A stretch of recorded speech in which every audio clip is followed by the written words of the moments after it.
Okay, today we'd like to talk a little bit about growing conifers in the garden and how they can be used effectively in the landscape. We will show you a number of different conifers and talk about some of the different designations such as dwarf and miniature, full size.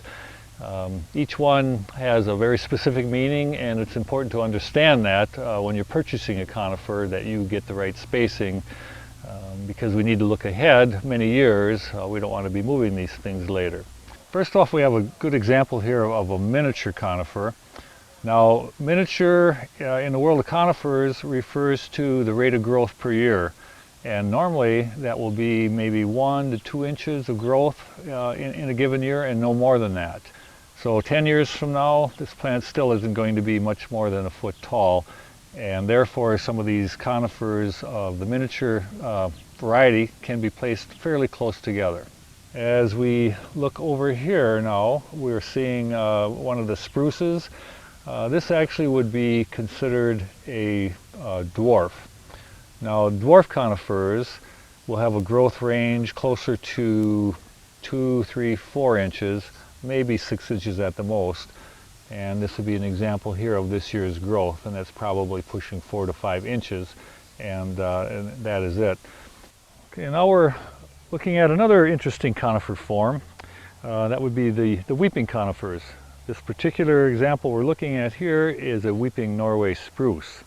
And a lot of these weeping conifers actually would like to begin weeping immediately, right at ground level, and kind of remain prostrate.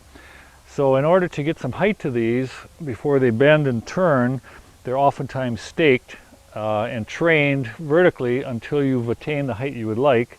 Then you just let it go, and from that point on, all the growth will be pendulant. And it just makes for a very unique and interesting plant. Here we have another good example of a pendulant plant, although in this case not a conifer. This is actually a weeping Gana.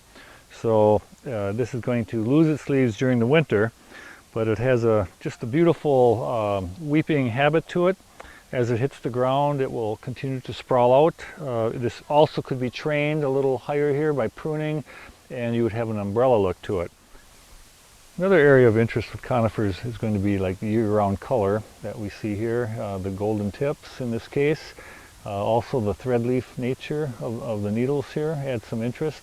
This particular one is a Chamaecyparis, and the cultivar here is lemon thread, and this color does remain very bright throughout the entire year. That's a good specimen for the garden.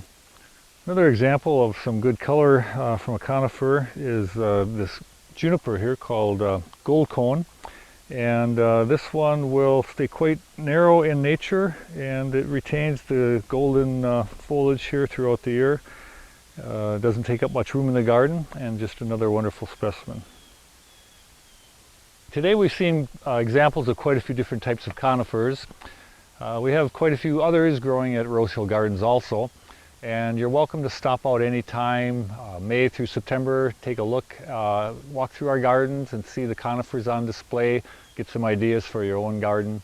And at any given time we also usually have at least a few pots available for retail sales, especially some of the miniatures and the dwarf conifers. So you're welcome to stop out and take a look.